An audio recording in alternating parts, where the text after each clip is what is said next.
Hi there, I'm Peter Beck with SGK North America Brand Experience. Couldn't be more excited to share an amazing event, an amazing journey that we've been on for some time where we're bringing together some of the greatest talent around the world. Not just amazing talent, but wonderful people that are inspired daily to create moments that matter, moments that mean something, moments where consumers say thank you on a digital platform throughout a physical environment and creating an incredible connected consumer journey. Really excited to share more today. Introduce you to a number of my teammates. Across this event, you'll hear our approach, you'll hear our beliefs, challenges we've run into, shifting consumer behavior, and how we believe we can solve those problems, bring greater value to you, our clients, and certainly as we look into bringing greater value to the marketplace. So optimistic and excited for our future. Thank you so much for spending your time with us today. I hope you enjoy the events and really look forward to speaking with you soon. Take care.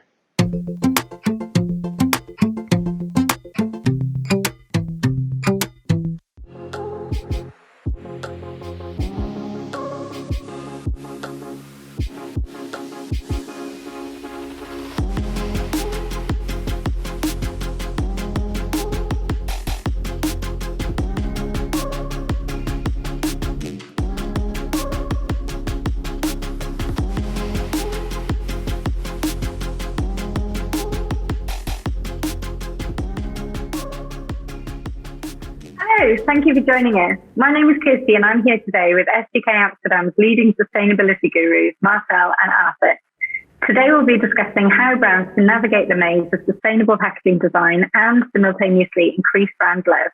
So let's jump right in. First off with a question to Marcel, why is sustainability so important to you personally? And when did you begin to champion sustainable design in your career? Well, for me, it's really a long time ago. It was 27 years to be exact. That was when I was a graphic designer and I had to do a design for one of the Dutch dairy brands called Mona, part of Friesland Campina.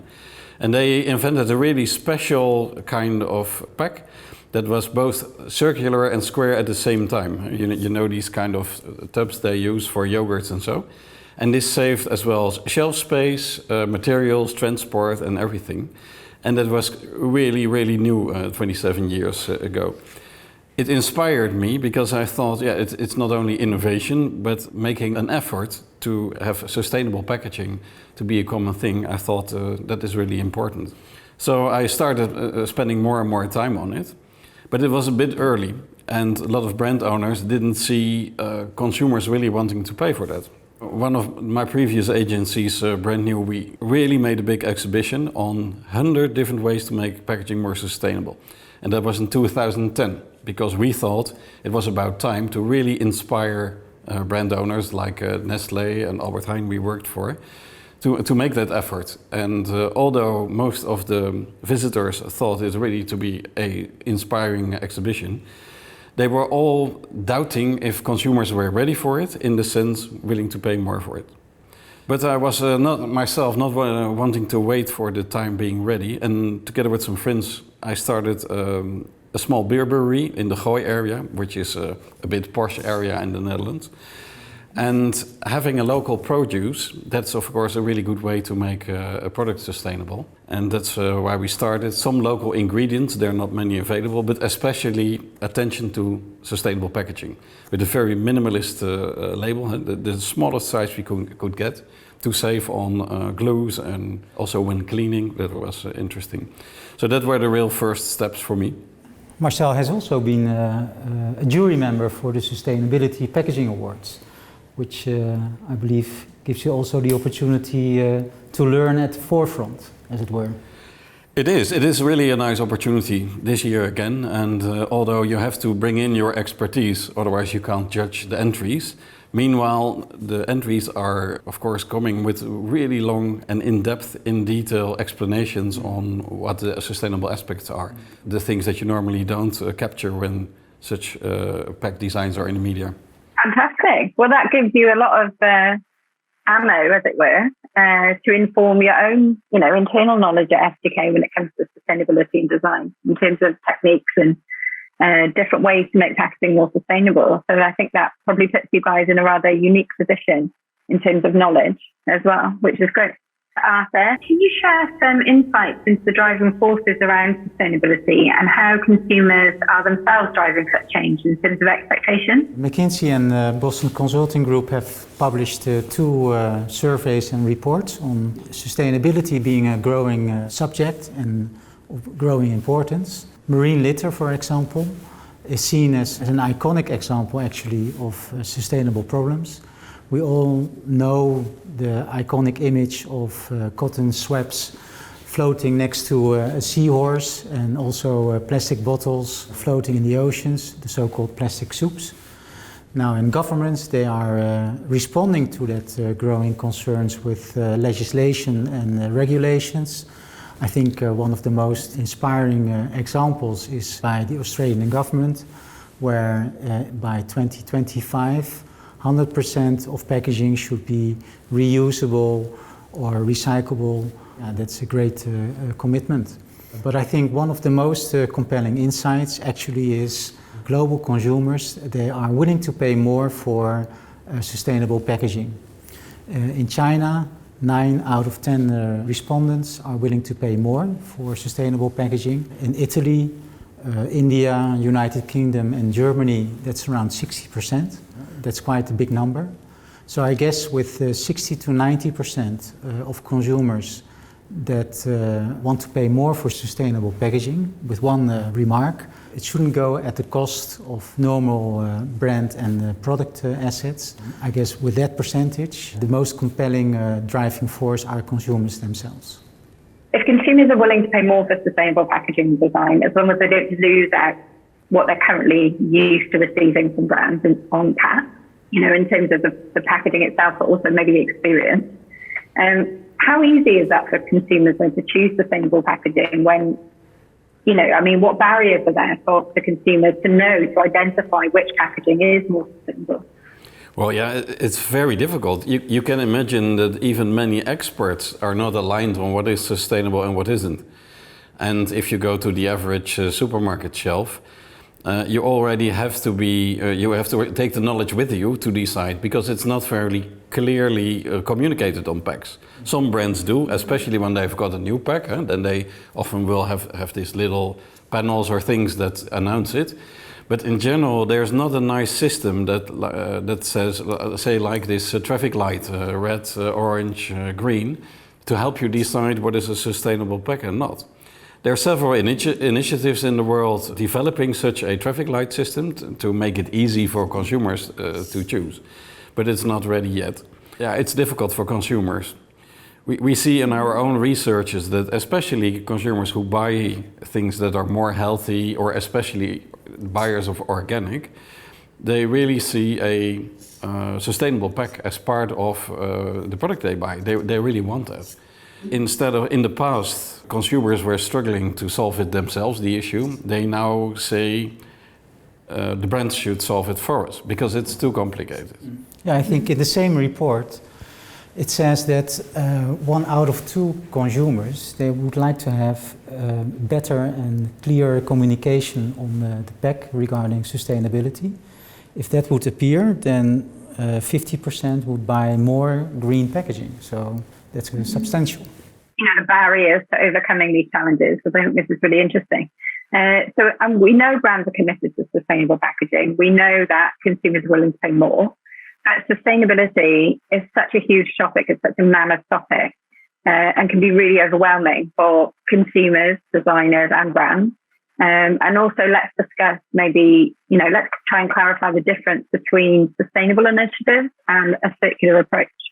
Yeah, let's then first start with the biggest topic, that is sustainable versus circular. And in fact, the words are used alternately, so they're often used for the same. But you could say that regarding circularity, we were initially talking about circular economy. So that's the whole system, to make the whole complete system circular and ready for the future. And sustainable, in my opinion, is a step. So often you see a sustainable pack, but not being fully circular, for instance.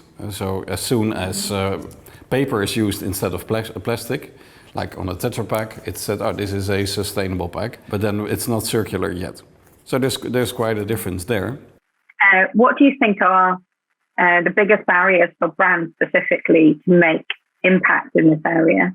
Yeah, you can imagine that investments can be huge for the brands, for the factories, because a lot of brands have been competing with making packaging as effective, still convenient, but also as cheap as possible. Yeah, that means that new investments have to be made, and these, if there's a lot of machinery in factories that work on high speed, and they can only do one thing effectively, like filling a beer bottle or a can, or folding a specific pack. And if you want to change that, huge investments are needed. And I guess if consumers are willing to pay more, then that's also an opportunity for brands, right? It's not a strict financial barrier. You know, if that commercial aspect of that investment can be recouped, yeah, as it were, by potentially raising the price point, then it is very feasible for brands to make that investment. Do you think that maybe brands don't pursue this as quickly or as effectively as they would like to because it's so overwhelming? You know, I mean, we talked before about a very clever phrase that you've coined called analysis paralysis. Yeah. And I wonder how much of that is at play here. Well, the analysis paralysis I really like as a way to describe what happens to a lot of brand owners that want to change their packaging. And we have to also mark that packaging is the pack, but also the packaging process. It's both things. And once you start, say, digging into this huge pile of knowledge and innovations, it's often hard to find out what is the best way to move forward. The most famous one is like why cucumbers are in plastic. Why? Why? Yes, and it has everything to do with food waste, for instance. So then, yeah, you have to compare, say, ocean pollution with plastics or food waste. And there's many more aspects. It's very hard to judge what you have to do. And that's why brands, in fact, need a sustainability strategy. And I guess the other side of the coin is if consumers are willing to pay more, and we know that that desire and that expectation is there from a consumer perspective, you know, theoretically, consumers could start turning away from brands if they start to resent the packaging because it's not sustainable. Yeah, and the difficult topic is, so brands have to compete with their consumers in store. And if you make a sustainable pack that looks worse, consumers then often decide to pick up the other offer of a company that has no sustainable pack, but a very nice looking pack or better looking visuals, better printing technique, whatever. So I don't say that sustainable packaging means that the quality of the packaging will be less, but it's a complexer way of competing. It's not only about sustainability then, it's also about desirability then. Absolutely. At SGK we call that temptainability, so that's actually combining sustainability and desirability, so it needs to have both functions actually. If you're really going to invest in sustainability as more than a one-off initiative, and you're going to look to at least in the future move towards a circular approach for your brand, then you do need a team and you need support and you need knowledge that is integrated, right? So you need to look at the strategy of the brand, you need to look at the 2D design, the 3D design, you know, but also then the inks and the production, the printing and all that side of things. Well, you already mentioned it. If it's about inks and ink reduction, that's a relatively easy way to make a pack more sustainable. And the choice of inks, the kind of pigments you use, and well, there's a lot of new issues to that, but that's a relatively easy way. But if you go to structural design, yeah, then there's much more to win. Meanwhile, it's longer lead times to develop your packaging, and then we think that 2D and 3D have to work together. Therefore, we have a combined team of 2D and 3D designers in one team. So sustainability is right from the beginning picked up from two sides, and brand strategy, of course. It's not only the outer parts of design, but yeah, the strategy is a big part of it. As well, yeah. Marcel, you were talking earlier about how consumers are willing to pay more for sustainable packaging, but not at the cost of the loss of key brand assets. Can you expand on this, and what does this mean for brands in terms of developing new sustainable packaging solutions? And have you got a particular example you could share with us today? consumers, the packs they need to meet the normal criteria, like branding, it needs to be attractive, the right price perception. Desirability is quite important in that. Now we believe that both sustainability and desirability, they go hand in hand. We call that temptainability, and at SGK we have developed a matrix. We call that the temptainability design innovation matrix. There are several sustainable strategies, renewable, recycling, reduction, and these are combined with desirability strategies. And at the crossroad of those two strategies, there lies the opportunities for the brand. We have an example developed for a detergent pack called Omo. Still, we have to learn a lot, and there's not a lot of consumer research regarding design, say temptainability and packaging. So that's why we initiated several concepts ourselves, like concept car designs work. So you try to develop and future-proof design, so to say, made for the future, and test it with consumers to find how far you can go. And in this case, we took the Omo detergent pack because it's very well known. By the way, it's not asked by Omo to do this, but we liked to use it. To experiment it ourselves. Yeah. We experimented ourselves, and we wanted to see if we could work, say, inkless, or that we could use brown paper cardboard instead of the normal white one. Brown paper cardboard with a white print on it, that's then only one layer of ink. And we had a fully white box, so fully white, but then all the text, the logo and all the graphics are embossed. So live on shelf you easily see and easily can read it. And that's what we also tested together with our partners Neurensics. And it's very interesting to see that although the brown paper box is very well known, kind of a classic if it's about sustainable pack design, and people recognize the material as being better for the environment, but it doesn't have the graphics that in fact offer a clean wash, a clean laundry. So we're used to the kind of designs that have all the flashes and bright colors, because this is about effectiveness. That's what we're used to as consumers, and effectiveness. And attention grabbing on shelf, right? Absolutely. I mean, I'm assuming the brown pack just doesn't have the same standout as the normal existing real-life Omo pack, which is incredibly colourful. Yeah. Now, the white box came really well out of the research, and it seems to be a shortcut for the brain from a clean, beautiful white box to clean, beautiful white laundry. Meanwhile, omitting a lot of inks and solvents. So that was surprising. So we are hoped for a positive result, but we didn't expect such a good result. So the consumers understood brown box as being sustainable, but not that attractive. So did the white box perform as well, or very close to the same levels of desirability, as it were, compared to the existing pack? Yes, and that was especially to our surprise how comparable they were. Of course, it was on one aspect slightly lower because it's very new, people have to get used to it.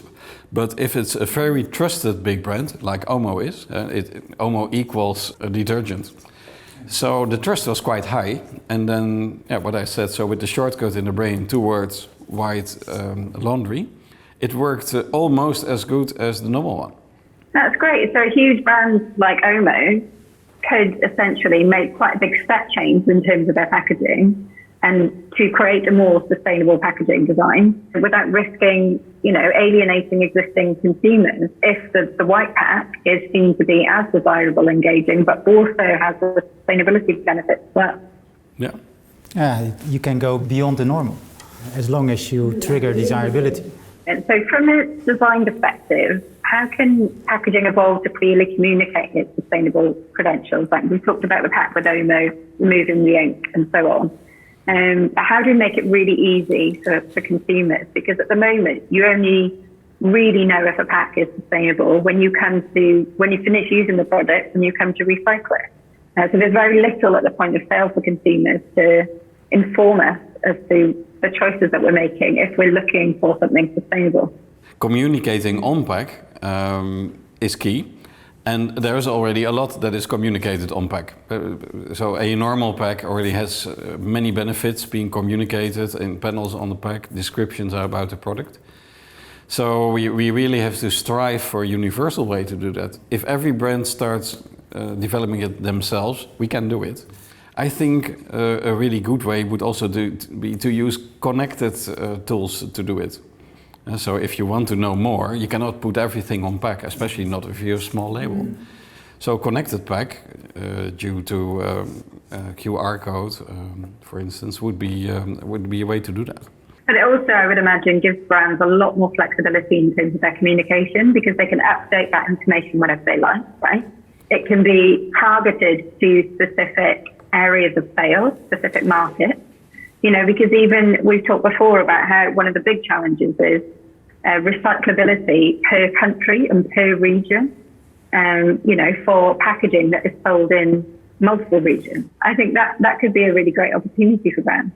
And that's in fact the big issue. So in different regions, especially if you see it global, there are very different ways of waste management. Some places you have a lot of landfill. Other places have, for instance, a lot of so-called sustainable packs still being burned because there are no compostability opportunities yet. That's also the case like in the Netherlands. So a pack can be compostable, but it doesn't mean that it will be composted unless it's so-called home compostable. Theoretically, you can throw it in your garden, but compostable packs need an industrial way of getting the process done. So we talk about technical sustainability versus practical. And techno means it is possible, but depends upon your region or your locality even, if it actually will be disposed in the way that you hope that it will be done. And that's why we think that connected pack we just described, is the way to have one pack, but digitally connect to your location and see what to do with it. And that would be a strong advice from us to make work. Yeah, with systems like QR codes and Digimark. Yeah. And what a great way for brands to contribute to their own sustainability objectives, right? Because they've all got them, especially the big brands. Do you have any passing tips for brands looking to tackle packaging sustainability? Yes, I have. Consumers, they expect brands to respond, and I believe most of the top 100 FMCG companies have made big and bold commitments and promises towards a better and sustainable future. But we need to make sure that it's not only about sustainability, but about desirability as well. So the two, they go both hand in hand. We always say there can't be any sustainability without desirability, and also there can't be any desirability without sustainability. They are equally important, and we need to make sure that when we take up a design challenge, that both are at the heart of our briefings, sustainability and desirability, and use your agency to make that happen. And I think, the proof's in the pudding here, right? The amount of knowledge and time and investment that you put into as a business, into sustainability, to educate yourself, your team, to help your clients, that's a resource that brands can use. And I'm sure there are multiple agencies that are doing that. And I hope, brands take up the mantle. So a big thank you to Marcel and to Arthur. Thank you for sharing your insights and your vision. Thank you very much. And we hope everyone's found this of value. If you'd like to get in touch with the SDK Amsterdam team, their contact details will appear on your screen shortly. Thank you for watching, and here's to creating a positive brand impact now and for the future. With pleasure. Thank you, Kirsty. Thank you, Kirsty. Alsjeblieft.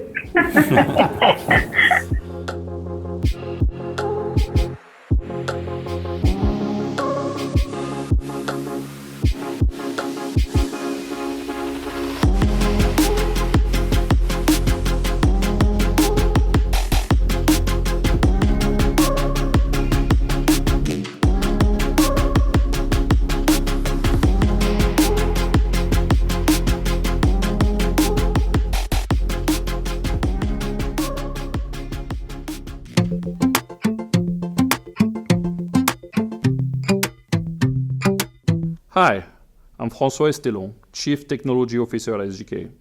and welcome to the Technology Update segment of our Around the World with SGK virtual event. I am pleased to announce that over the past 18 months, we have completely reinvented our technology platform. Our technology mission is very simple: to enable you to get all forms of content in front of the consumer quickly and cost-effectively. The foundation of our technology tools has been built on 3 pillars. First, a state-of-the-art client engagement platform, HubX, with a great user experience to make it easier to do business with SGK. Second, a best-of-breed ERP system providing stability and redundancy to our processes. And third, a native cloud production and automation system to enable scalability and velocity. Working in perfect unison, these 3 pillars represent a new generation of tools built for a constantly changing market, knowing that all tools connected are much more powerful than any one system. I would like to share a couple of highlights. Our HubX platform is releasing version 1.8 this month, adding even more functionality to make our clients more productive when engaging with us. We're also already working on the next-gen HubX, which will elevate the performance of the system with cloud-native scale using Kubernetes and the best UI UX ever. On the backbone of our ERP system, we have added dozens of real-time new reporting capabilities to provide the right information at the right time to our customers. Finally, we keep releasing new development sprints on our production and automation systems, continuously increasing quality, velocity, and accuracy of your marketing assets. Also, we completed the integration of our operations globally, coming together as one high-powered production engine, and we created a supply chain center of excellence, applying lean and agile best practices to our operations, ensuring a virtuous cycle of continuous improvement at all times. I am grateful that the financial stability of our parent company, Matthews International, enables us to continue investing in technologies and talent to innovate on your behalf. Our single-minded focus is to design solutions to simplify marketing operation challenges while achieving the highest state of agility possible. We believe that technology solutions must enable rapid pivoting and connectivity to deliver sustainable value. Our more than 100 technology experts around the world are hard at work creating new possibilities to simplify your marketing, amplify your brand, and deliver unquestionable value to your business. Thank you for your time, and I hope you enjoyed the session being offered today.